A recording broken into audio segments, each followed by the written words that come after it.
Heading વાંચીને તમે પણ ચોંકી ગયા હશો અને જાણવાની તાલાવેલી થઈ હશે કે આખરે એવો ત્યાં કયો ગુજરાતી માણસ હતો કે જેમણે અંગ્રેજોને નાણાં વ્યાજે આપ્યા હતા અને આ ગુજરાતી માણસે અંગ્રેજો પાસેથી સમયસર વ્યાજ પણ વસૂલ્યું હતું.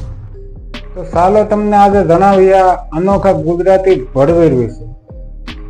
અંગ્રેજોએ હિન્દુસ્તાનને લૂંટવામાં અને ભારતીયો પર અત્યાચાર કરવામાં કોઈ કસર નથી છોડી, પરંતુ આ બધા વચ્ચે ભારતીય વ્યક્તિ એવા પણ હતા કે જેમનું નામ ઇતિહાસમાં અમર થઈ ગયું.